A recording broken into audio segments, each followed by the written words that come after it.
Welcome to the Enneagram 2.0 podcast. I'm Beatrice Chestnut. And I'm Paes. And today we are talking about the Enneagram types in relationship, or the Enneagram love languages. I believe this interests everybody. Everybody has relationships, both personal and professional, and there is a big potential for the Enneagram to help family, partners, friends, groups of people relate better. And it's interesting to talk about relationships when using the Enneagram, both from the perspective of what you can do better to relate with others if you are of a certain type, and what others can do to relate better with you because you are of that type. Right, and how you can adjust your understanding of the person you're in a relationship with based on knowing their Enneagram type. I think that everybody is interested in having better relationships, and the Enneagram can do so much to help us understand what each person needs and wants, gets attracted by and repelled by in relationship, because the Enneagram is really a map of our patterns of perception, our patterns of experience. And it defines, in some ways, the expectations and the preferences each type or subtype has. And when we understand more about each type and subtype and what their outlook is on relationship, what makes them feel safe, what makes them feel interested, what makes it hard for them to engage in relationship, I think it can help us a lot in improving the way we relate to other people. Yes. You and I teach a lot together, B, and we taught together this online workshop on relationships that we call the 9 love languages. And I always feel very happy when we get feedback that by listening to descriptions of how another type relate, that people started to be much more appreciative and compassionate about that type when relating to people of that type. And sometimes this is very healing. I believe that all of us have a tendency to think that the other person does what they do for personal reasons, only with me, or because the person is not too good with me. But many times, the vast majority of times, what happens is just that we don't understand the pain that each type has on relationships. We tend to see the world in the way we see it and assume that other people see the same way. And when we get to know what's truly difficult for others in relationships, we can empathize more with what's difficult for them. Yes, I think there's a way that when we focus on understanding how the different types relate, how they are in relationships, we can have a lot more empathy and compassion for the other person. Because I think the source of a lot of conflict and difficulty in relationships is when we don't understand what the other person is doing, because maybe we wouldn't do that. So why is that person acting that way? I would never do that. And so, of course, we project onto them what would be true for us. And I know I worked as a couples counselor for many years. And one of the big things that I learned that we would talk about a lot as in the psychotherapy community was that so much of relationship comes from projection. Projection meaning I project onto the other person what is either true for me or what I would do or my own expectations, my own beliefs, or my own past, my own expectations of how people generally are in relationships. And when I do that, I tend to not see the other person. When we project our expectations on our partners and our friends, in a way, it's like we stop seeing what's really true for them from their point of view because we've replaced it with what we think they're saying or what we think they should be saying or doing or what we perceive them to be wanting or doing with us. So I think there's a way that the Enneagram has the power to clarify in really, really powerful ways what is actually happening with the other person, what actually might be happening with the other person, so that we can stop thinking that we already know. We can stop making assumptions. We can stop projecting onto that other person what we think is happening for them and really understand what actually is happening more from their point of view. At Chestnut Paes Enneagram Academy, we don't come from a perspective of saying that some types relate better with other types, that there are combinations that are better than others.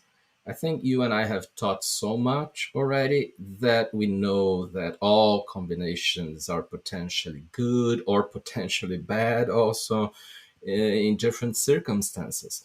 Now, we we also think that instincts play a very big role, perhaps bigger than type itself, when it comes to relationships. And how so? And we did have a podcast on instincts. Check that out if you haven't listened to it yet. But the way it happens is when two people have the same dominant instinct, sometimes things get a bit easier for the relationship. And at the same time, it will be a relationship at which potentially one reinforces the bias of the other. Now, and it may be more of a comfort zone somehow. While when instincts are opposite, it may happen that the relationship has more challenges in the beginning, or it's not as easy in the normal scenario, but at the same time, it's fantastic for one to stimulate the other to grow. So there's no such a thing like better or worse. And when it comes to type, we need to understand what people need the most and what they can give us that we might yet not be appreciating enough. Yes, I think it can be fun and interesting and challenging in a good way to be in relationship with someone who has a different instinctual sequence than you do, right? Yes, yes, it is fun. Ah, you're talking about that. Ah, yeah, you are self preservation dominant, and I'm self preservation repressed. Yes, it can be fun after being challenging. Yes, both fun and challenging, and usually they go together, especially if you have a positive attitude about it. I think that Right. I think there's a way that It's definitely a big learning piece. yes, and I think if we take the attitude in relationships that relationships aren't supposed to always make us happy, they're supposed to help us be more conscious. I think that can really give you a good way of approaching the challenges that inevitably occur in relationships, and a way to see them as teachers and a way to have all relationships be part of your path of personal growth. Because if we're learning and growing in our relationships, then that really does a lot for our personal growth journey in general. Some spiritual traditions stimulate their followers or students to be in relationships, close relationships. And this is not because it's nice, but because it's challenging.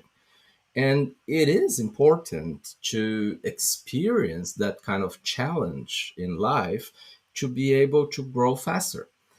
When we have a close relationship, we will be more directly in touch with our reactivity, with all the projections, and by seeing what we're projecting onto the other, we may find a shortcut to see what are still our unresolved issues that actually we should do therapy for.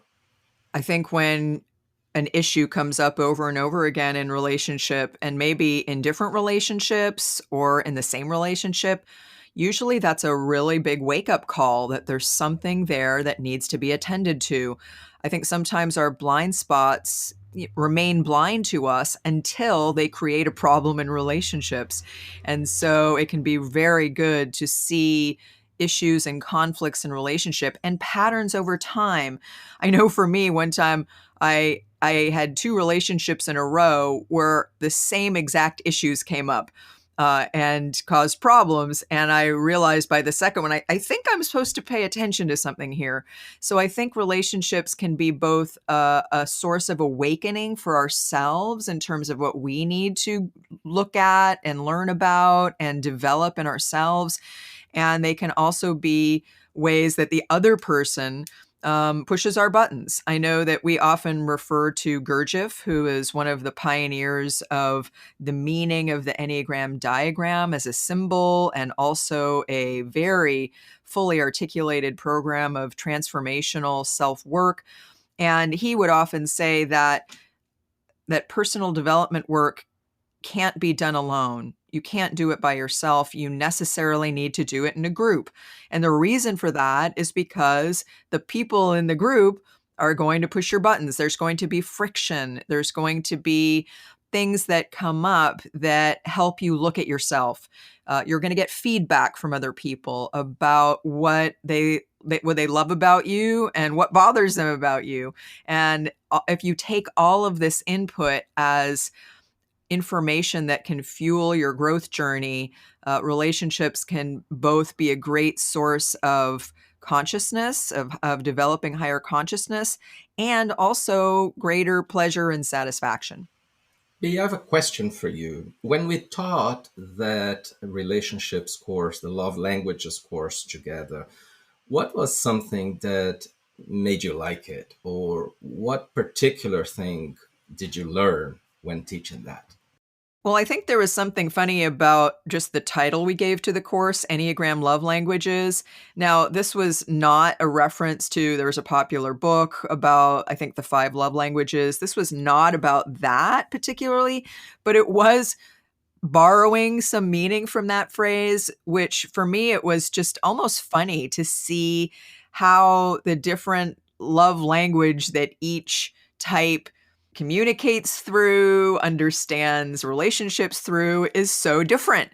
And how each week it would be kind of funny to say, okay, here's what you need to know about what this type is really thinking, or what this type is expecting, or what this type needs for you to do. And I think people found it very helpful, especially because, as we often hear, when people first learn the Enneagram, one of the big insights they have is that not everyone sees the world the same way they do.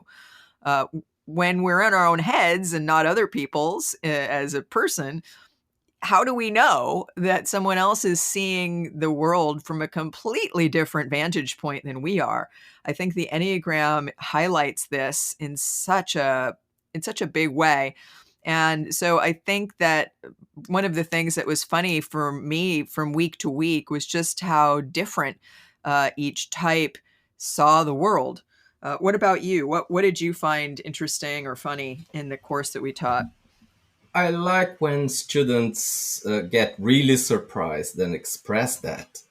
Something that they took for granted, they understand it's just simply not like that, differently from how they would react. Like, I remember once that at a workshop, I said that I really don't need and even don't like people to meet me saying that they understand me, that they liked what I said, that I found that I was wasting time. And you got really surprised, didn't you? Yes, I remember when you said fives don't need you to make supportive comments. And I think this was in one of our professional workshops. And I was shocked because, to me, like, doesn't everyone appreciate a supportive comment? But you were really clear. And so are the other fives. actually, that's we don't really need that and it doesn't really help us. And so I think there are a lot of moments like that where we would say something about a different type and a lot of people would be really surprised because there's something that people just assume that everybody likes or that everybody needs in relationship, and to be able to go type by type and say, actually, this person really likes this, but this other person doesn't need it at all, is really enlightening. Right. So now what we want to do is to share with you a few of our learnings about how to relate with each of the 9 types. And we'll take about 3 or 4 minutes per type, including saying one do and one don't when relating with people of that type. Are you ready, B? Yes, I'm ready. Should we start with type 8? Yes, please. You can go ahead. I think one of the important things to know about eights that it really informs relationships is how much they deny vulnerability and show up in a powerful, strong way as a compensation for not being aware of or denying vulnerability. Because, especially in intimate relationships, it's really important that we allow ourselves to be seen at a deep level, which usually means being vulnerable. So, I think when people understand that eights have really big hearts and they tend to be very sensitive inside, but they don't always show it, but that people need to remember that sensitivity and treat them as if it's in there, even if they don't see it. I think that was an important thing that we highlighted. I really agree. And I would say, though, that it's still very important to be direct, give straight feedback to aides, be very, very transparent and honest. If you disagree, disagree. And don't measure your words too much. It's important to just be yourself, be frank, and it's don't take things, to the heart, feeling too sensitive about them very commonly. Now, the more the it grows, the more you need to be gentle when communicating with the eight. And one more thing is never assume that the eight knows that they did something that hurt you or said something that hurt you. It's difficult for eights to know the impact they have on others. So whenever you feel anything, just say it. And many times it's as easy as that to solve the problems. I think that eights are very uncomplicated in relationships. I would add a couple more things. One is that a lot of times people get frustrated with eights in relationship when the eight doesn't empathize with how they're feeling. So I may want my eight friend to really understand how sad I am about something, and they just don't seem to get it. And I think it's important to recognize that when eights aren't so much in touch with their own vulnerability, it can be hard for them to empathize with others' vulnerability, because the whole essence of empathy is being able to really feel what the other person's feeling in your own heart at a deep level. Another thing about eights I think is really important to understand is they actually respect people who stand up to them and who engage in conflict with them. So I think eights can be great teachers for us about how conflict can actually strengthen a relationship and how conflict is an important part of relationships. I remember in our type 8 class, love languages class, we said conflict is good for relationships. And some people were kind of surprised by that. Were questioning is conflict good for relationships? But couples that don't have conflict often suffer from the problem of becoming disengaged from each other. More and more distance comes up, and if there's too many reasons to avoid conflict, you end up avoiding the relationship and engaging with the other person at a deep level entirely. So I would add those things as well.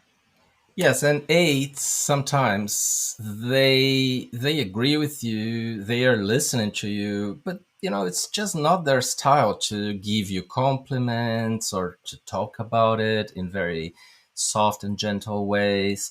So perhaps they are with you and even empathizing with you, and you just don't know because they don't say much. Now, what would be do from your side be? What to do when you are in a relationship with an eight? Well, it's something you said, but I'll just highlight it as here's something to really do in your relationship with eights is tell the truth. Be honest, be upfront, be direct with the truth. That will help you a lot in helping the eight both trust you and respect you. And what about a don't? Uranio, is there something that people should remember not to do in relationship with eights? Never hide bad news from an eight, and don't play the mediator just because the eight gets nervous when you say something that's not nice that is happening.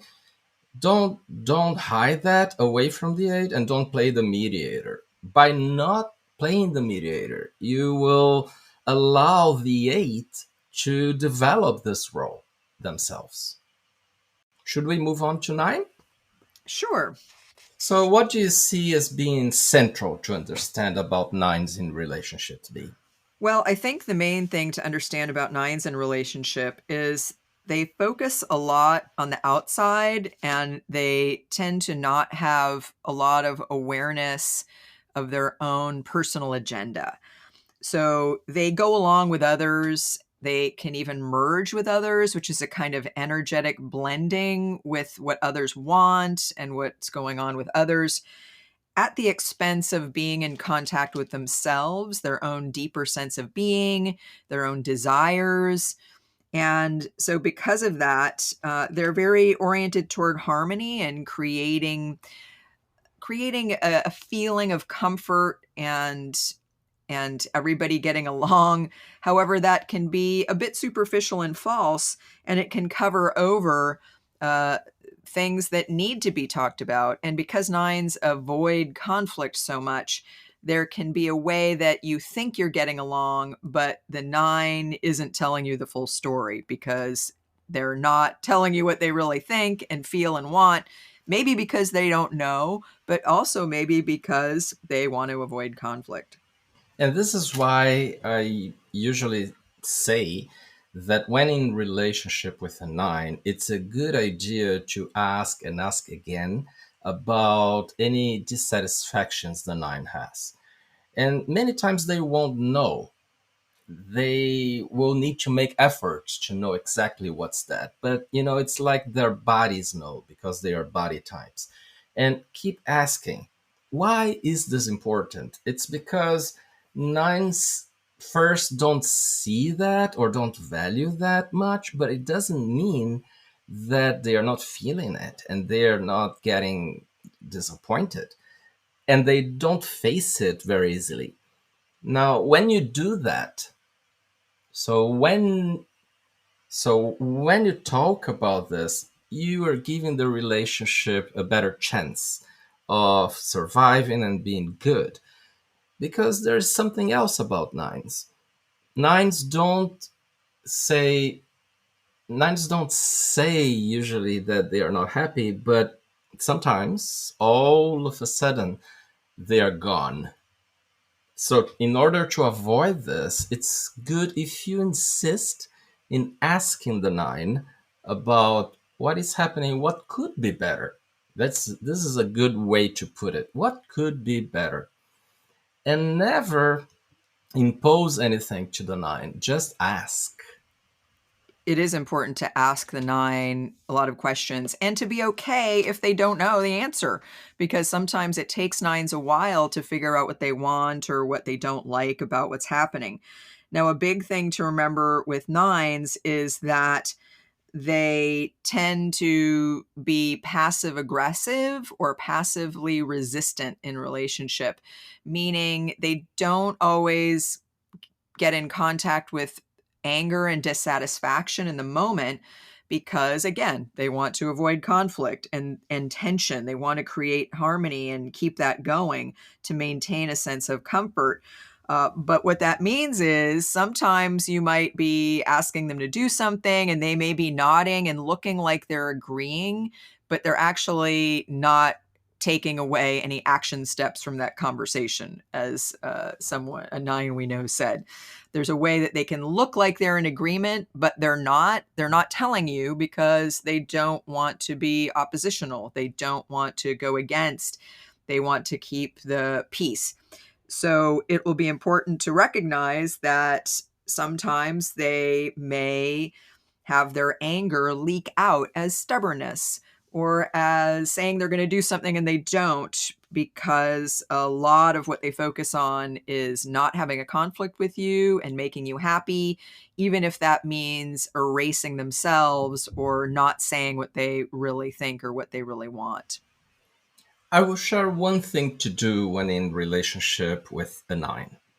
Show you really care about the nine.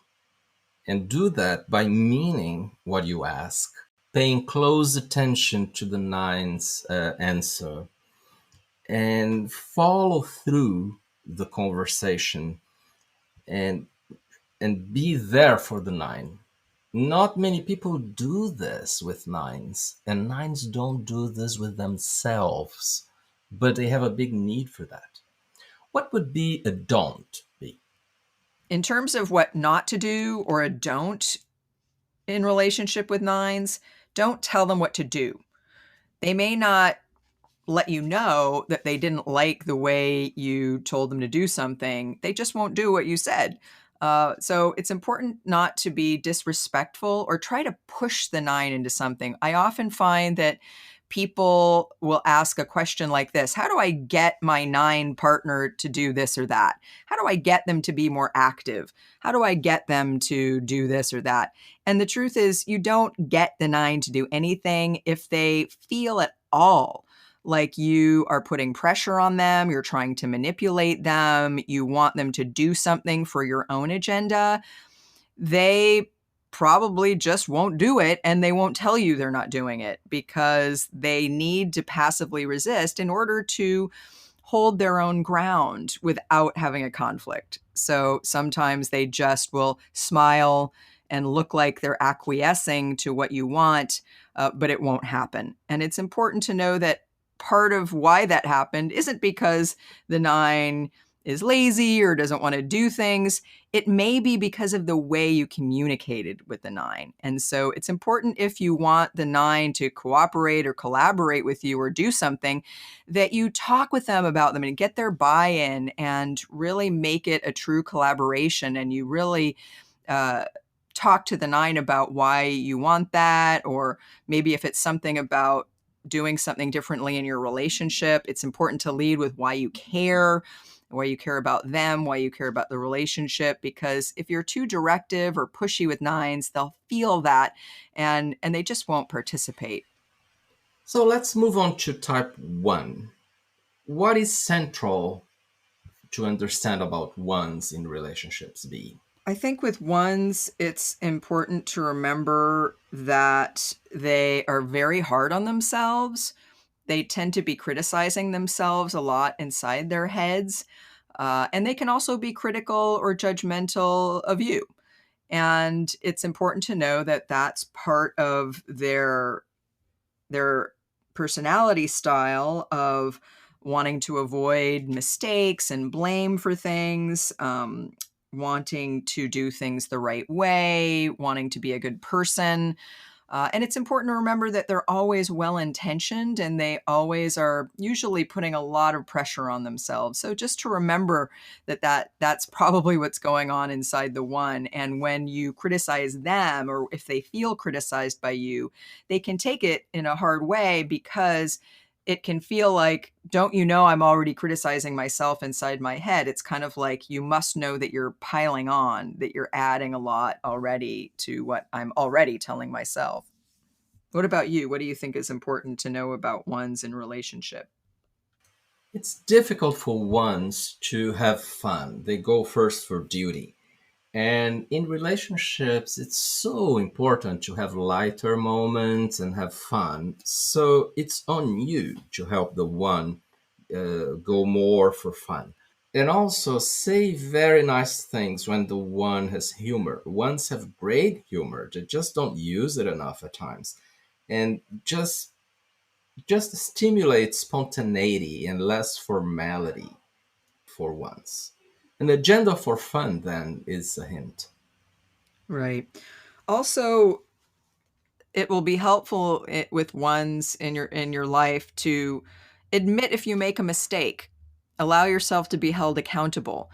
Ones can be very forgiving if people are honest and responsible like they are. So, what would be one do in relationships with ones be? I would say do try to help them take in positive feedback, to take in love and care, to really help them hear you if you have something positive to say, because a lot of times ones just look at the negative or the criticism to see what they can fix, what they can do something about. So help them take in the positive. And of course, using humor to do that can be a great way to help them do that. What about a don't for ones? What should you not do in relationship with ones? I would say don't be indirect. Don't be evasive or fickle, like being inconstant or changing a lot all the time. Try to be more constant and trustworthy. That sounds like a good thing to do for everybody. Yes, but I think it's very special for ones. I hear many ones complaining about this. And they want objectivity from you And logic, I think. and logic, yes. Let's do a short break.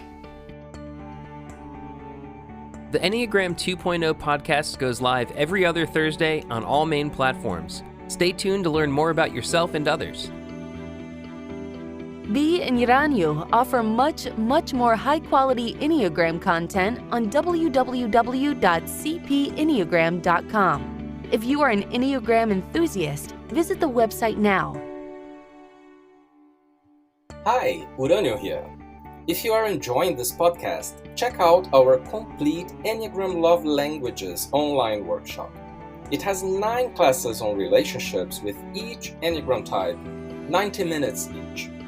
Visit cpenneagram.com and use the code PODLISTENER to get a 15% discount on cpenneagram.com.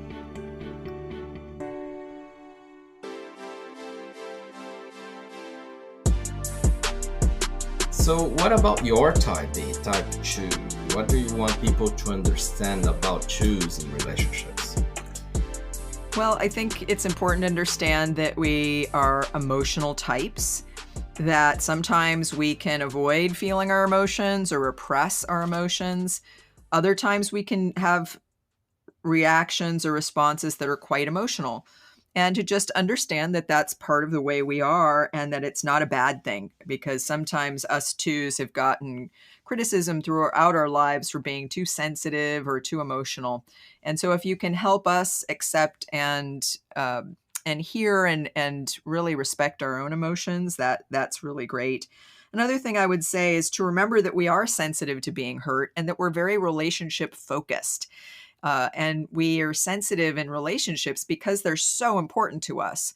Really, two is probably the type that is most focused on relationships in everyday life. It's really a key focal point for how we experience everything that we experience is what's going on in the relationships with the important people in our lives. What about you? What have you observed about two over time? 2s think in terms of reciprocity. Like they're nice with you, they do a lot for you, but secretly they expect you to be a little bit the same with them in a way that they don't need to ask for help. So be very nice, extra nice with the 2 in your life, being sensitive to that need they have, and at the same time help them ask for help. At times, it's very good when you just go do something for the 2. They really like this usually. But it's even better if you can stimulate the 2 to ask and to see that it will be okay with you, and you won't you will be there for the 2, and you will not dislike the 2 when they ask.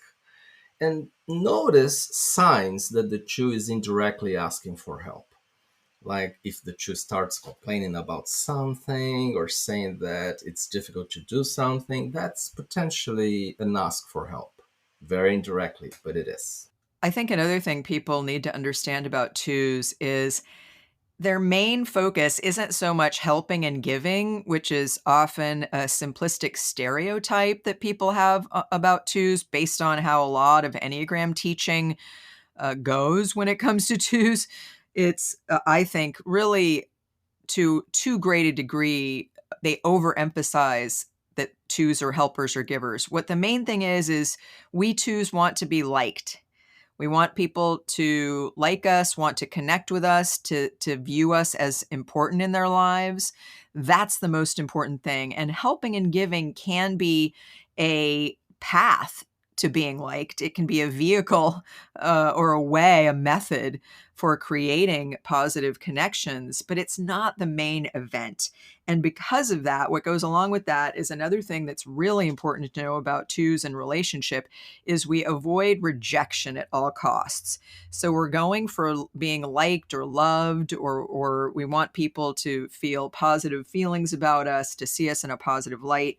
And what we're really avoiding is rejection. And if we even smell something that feels like rejection, like if you say something that criticizes us, that can be very difficult, and it can produce a big reaction. I'll share something I believe people need to do when in relationships with twos. Show you like them over and over and again.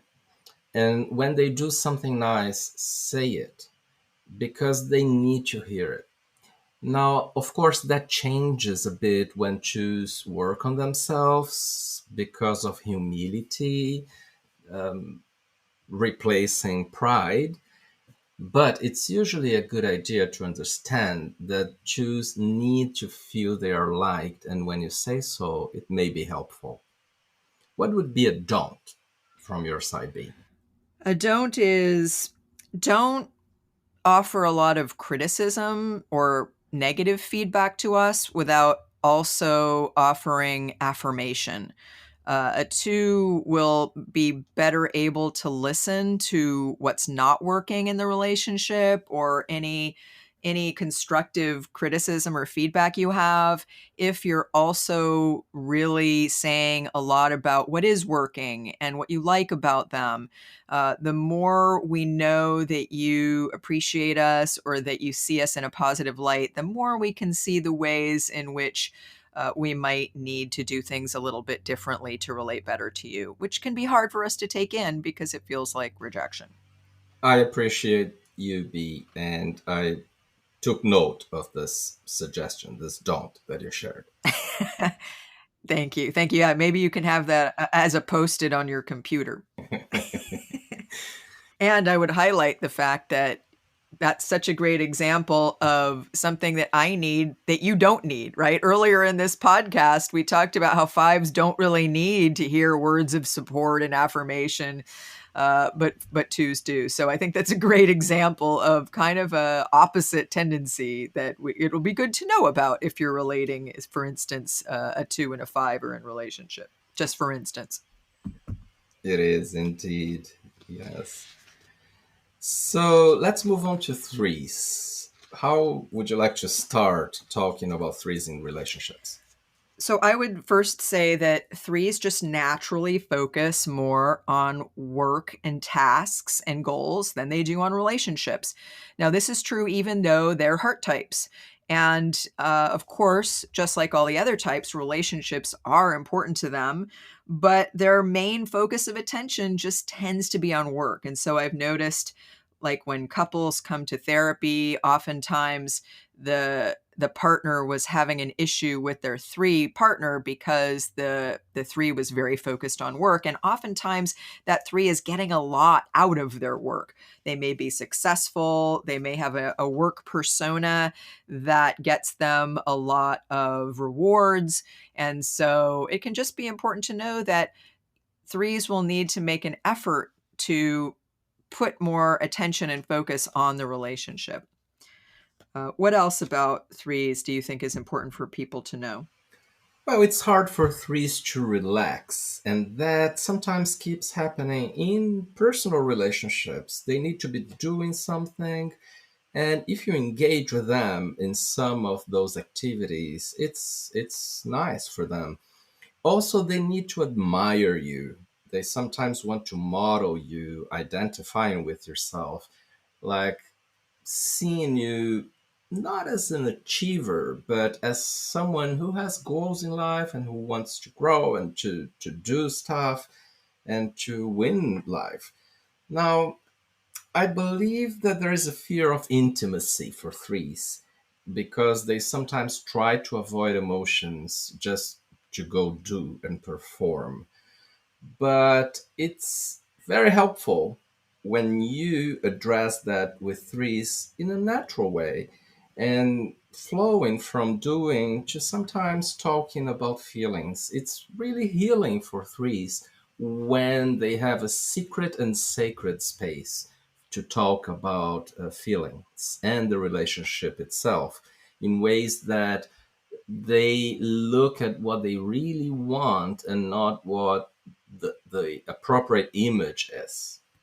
What would you add, B, about threes? I would say a little bit related to what you said in terms of it can be hard for them to relax and slow down.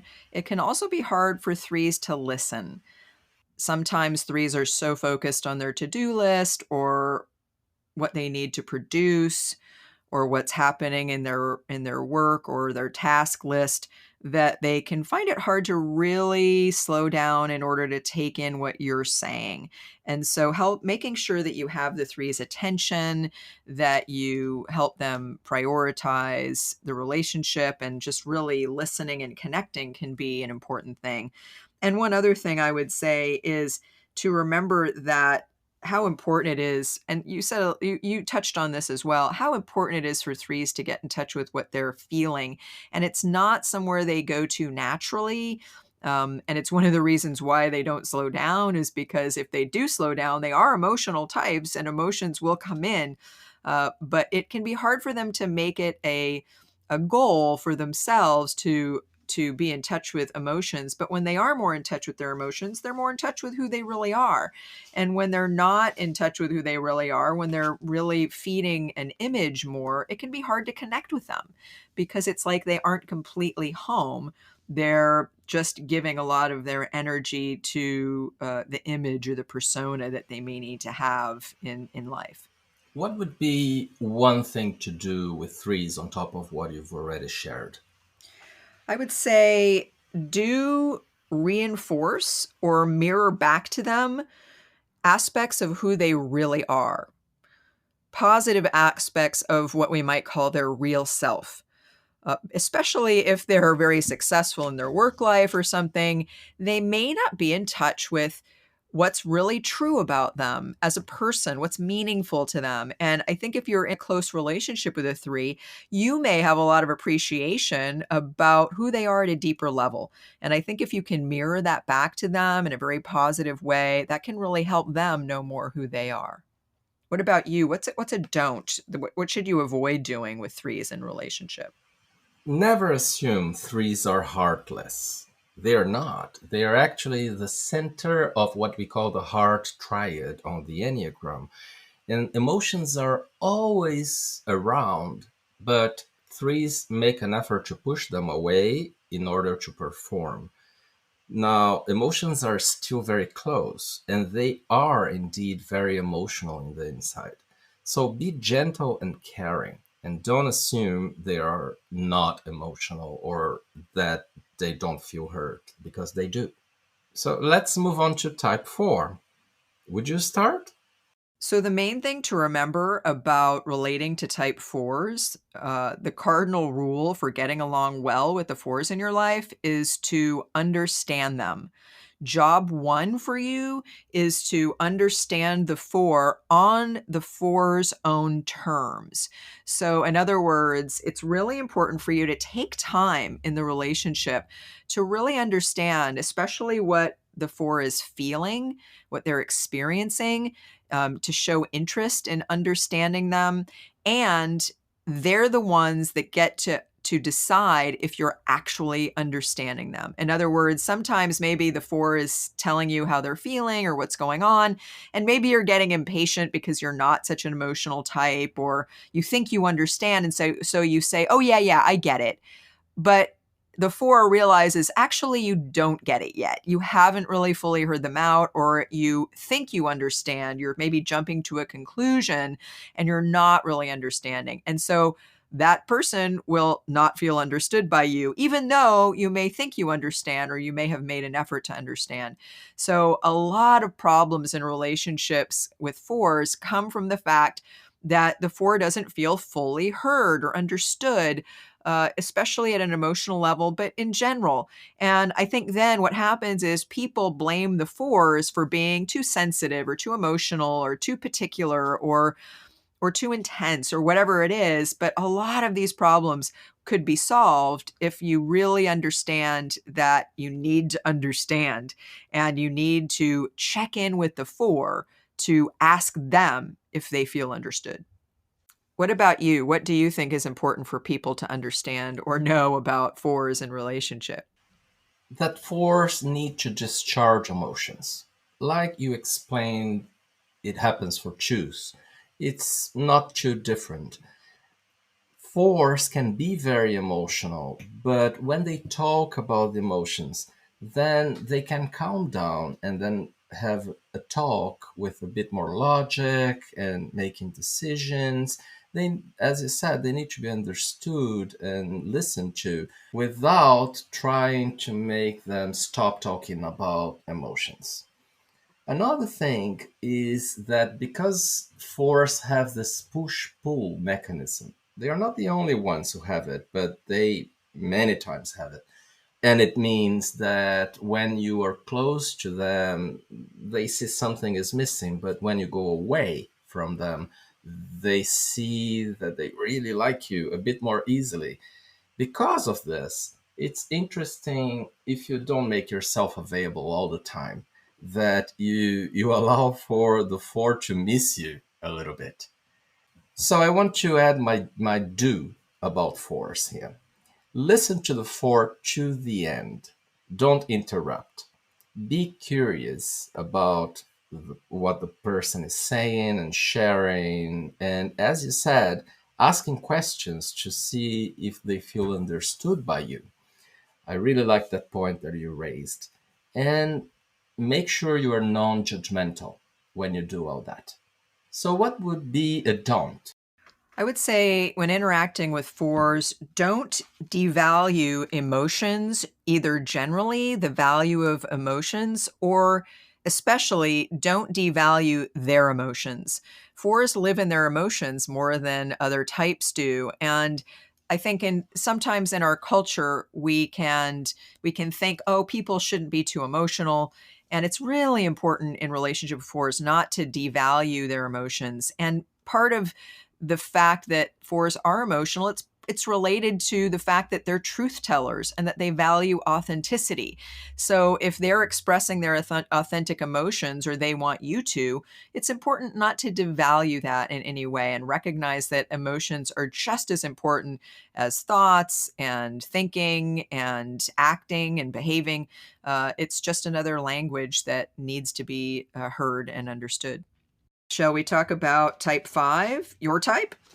So, it's true that 5s have this big need for privacy. And it's true that you need to give the 5 some space in a very constant basis, daily if possible. However, a less known aspect of relating to 5s is that they fear not getting enough for them, and you need to ensure that they will have you giving what they need whenever they say so or expect so. It's not as much you giving because you think the 5 needs at this point, but being there and being at the right distance, not too far away and not too close, to be available for what they need. And I'm talking here about emotions, right? they are actually very sensitive in the inside. That doesn't show easily because it's hard for fives to deal with emotions, but it's even harder to share what they are feeling with you. That doesn't mean that they don't feel, especially after being with you, because they need to process that later on. What would you add, B? I would say that, it is important to know that fives automatically detach from emotion, and so they may not relate to you on an emotional level in a natural way, but it doesn't mean they don't have emotions. But it does mean that sometimes they might think they're feeling an emotion, but they're really thinking about their emotions. And so I think sometimes it can be important just not to have a lot of expectations for them to meet you emotionally, but also to talk with them about what they might be feeling and to get clarity about what they're feeling. And like you said, I think it's very important to recognize that they may be more sensitive than it looks like they are. And another thing I would say is very important with fives, and really with all types. I think there's ways that all types get stereotyped in relationships, and I think it's really important to recognize that fives don't always feel comfortable sharing their deepest thoughts and feelings, that they don't always feel comfortable sharing a lot. They can be a little more quiet or reserved, but it's important to not project onto them what you think is going on with them. Because I think sometimes when someone's quiet or we don't know what they're thinking or they're not saying, we can make assumptions. And it's important, for instance, not to take it personally if the five needs time alone, and to recognize that that's what they need. And it's not necessarily a rejection of you or an indication that the relationship is not important. I know this has been something that I've learned, and it's been good for me because as a two, I take too many things personally. And so recognizing that there are some people that just don't need to connect as much as I do. And there's good reasons for wanting time to be alone, which I also really value. It's good to know and to clarify those things directly if you don't know what's happening. Right. And one last thing I want to say before our do's and don'ts. I think that if it's okay with you, you should allow the five to have some control of the timing and the space in the relationship. That makes fives feel more comfortable with this difficult business of relating. For them, it's difficult.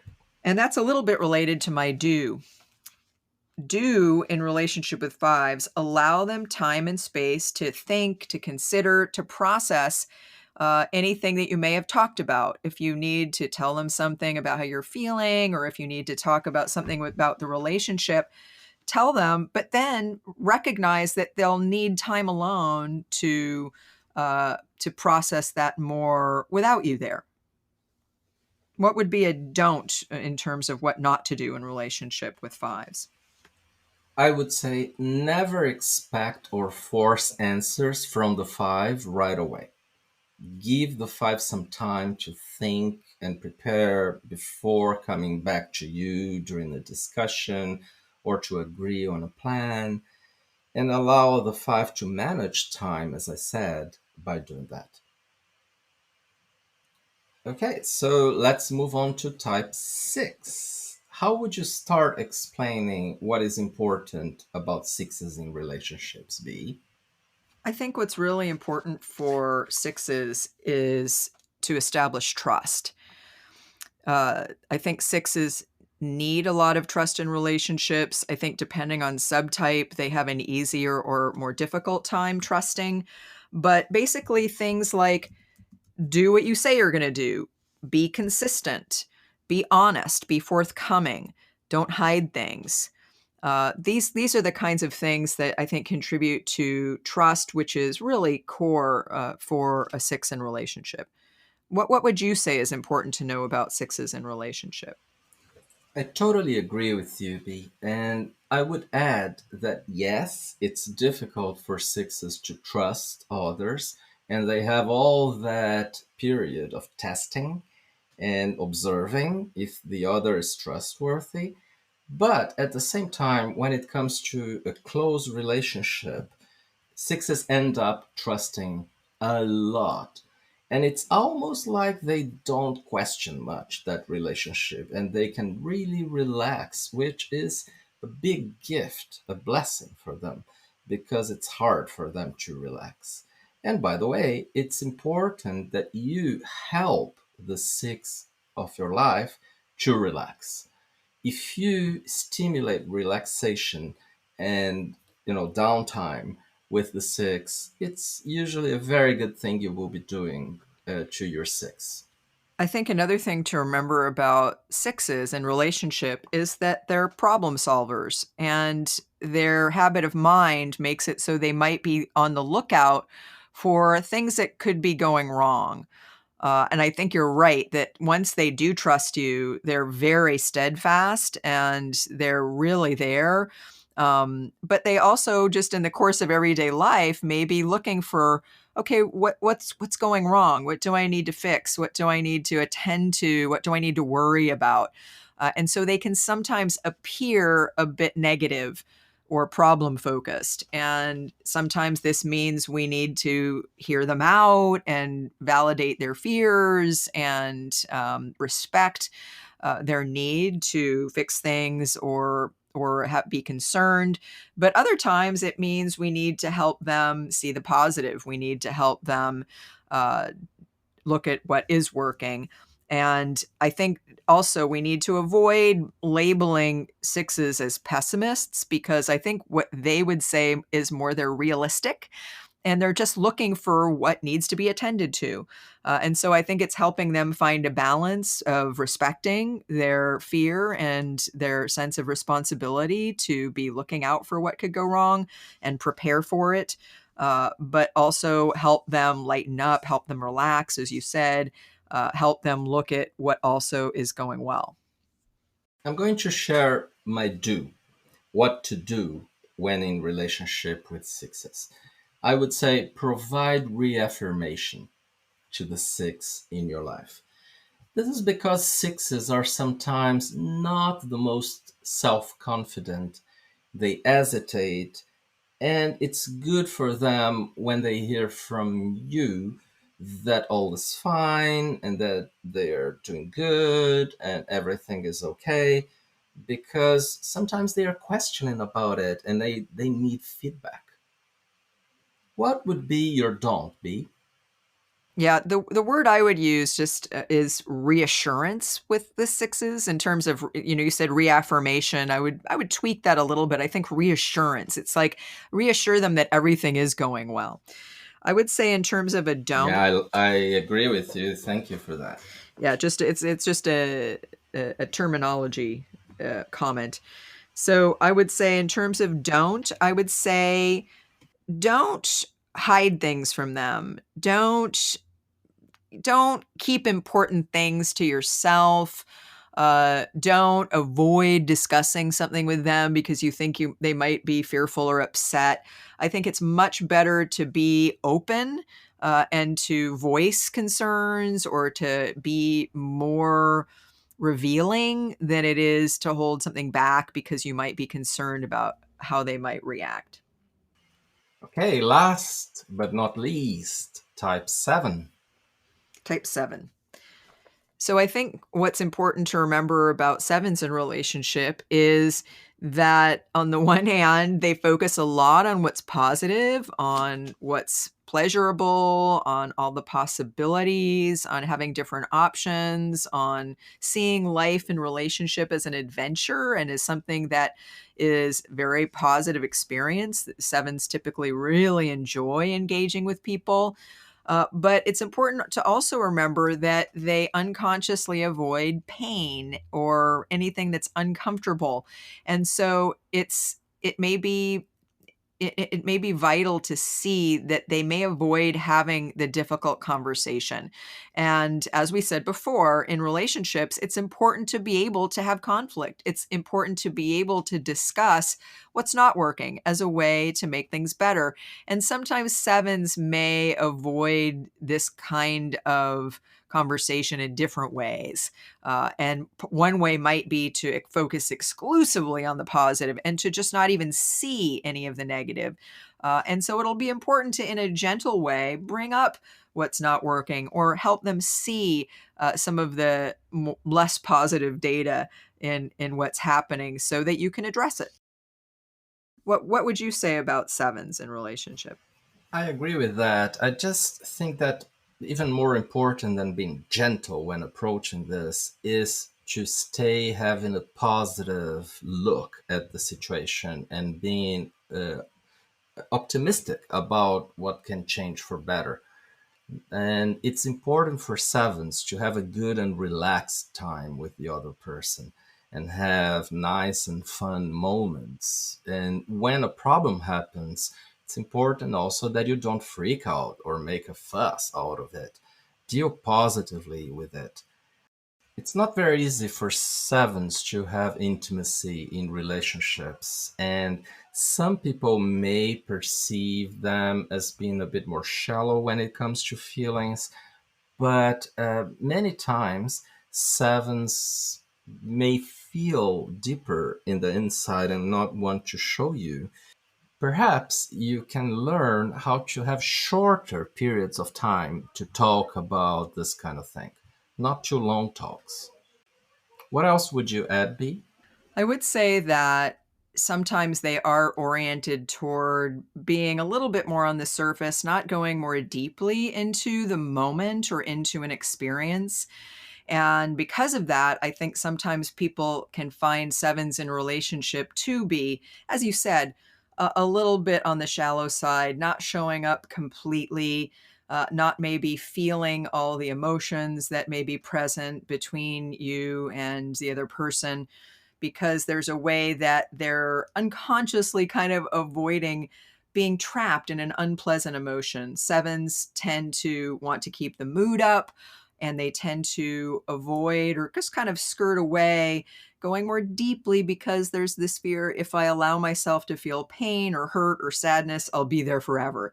And so it's important for sevens to learn through the relationship that depth can actually be a positive thing. But in the beginning, it can be hard for them to go deep with you. My seven do would be optimistic and positive even when addressing challenges in the relationship. So really make sure to mix up the positive and what might not be so positive or even negative. Be upbeat even when you're saying something kind of direct that they need to hear. What would be your don't? Don't tell the seven what to do unless asked. They run away from feeling controlled. And this is one of the types that avoid authoritarian people the most. I'd say sevens and nines. It's time for our top 5. Top 5. What is our top 5 today? Our top 5 today is the top 5 most sociable types. And when we first thought of this, I thought I need us to have a little bit more definition. So sociable in the sense of talking with people a lot, getting caught up, being social with different people, being very socially engaging. And would you add anything to that? That definition of sociable? Like taking a lot of time to leave a party or to talk to everybody around. Yeah, that's great. So do you want to start? What's your number 5 most sociable person?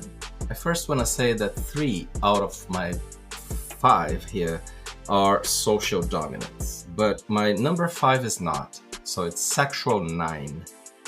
Sexual 9s, in my view, are very available and they follow the person and they empathize, stick to the person and keep talking. And then if someone else comes, they also connect. Usually it's like that. But it depends, in my view, also if social is second or third. When it's third, perhaps then the sexual 9 is not as sociable. What is your number 5B? So I'm going to have a few interesting ties here, just to warn you. So my number 5 is a tie between sexual 7 and social 3. I think that social 3s can be very outgoing and sociable. And I think sexual 7s can be or not. It kind of goes either way. But when they are, they're very much and very engaging and lively and fascinated by people. So I would my number 5 is a tie between sexual 7 and social 3. What's your number 4? Interesting. I thought of social 3, but I ended up not including social 3 in my list because our particular definition of being sociable requires the person to be a bit more patient than 3 hours, I thought. But I think you may be right. So my number 4 is social 7. I know several social 7s that, have this characteristic of staying around, talking to everybody, being available, being receptive to other people. And they are like magnets of people coming to them to talk and to share, and they are more patient than other 7s. My number 4 is social 8. And this is because social 8s can be very outgoing, especially they can often find themselves as leaders of groups, just very available to people in different ways. So social 8 is my number 4. Interesting. Go ahead and say your number 3, please. My number 3 is, and I couldn't decide on a subtype, so I'm just going to say my number 3 is type 2. I think 2s are very sociable. I was tempted to say mine self-preservation 2, but I think that's probably not true. And I think there are examples of extremely sociable 2s of all 3 subtypes, and I couldn't really pick one, so I'm just saying all 2s are the most sociable for me at number 3. What about you? What's your number 3? It's self-preservation 6s. I see that many times they are really available, and because they tend to be nice and warm, they go towards people to talk and communicate, have a nice chat. And usually I see that self-preservation 6s are good in being a little political and talking to everybody and listening well, having a good rapport. Now, what is your number 2B? My number 2 is a tie between self-preservation 9 and social 9. I think that social 9s are very much congenial, friendly, upbeat, social, often gravitate toward positions of leadership because other people want them to be in charge because they're so sociable. Also, a lot of the self-preservation 9s I know are also quite sociable. And there's a kind of comfort and sociability. I know one self-preservation 9 who knows everybody in town. There's a kind of openness, a democratic way that they relate to people. So I have self-preservation and social 9 as number 2.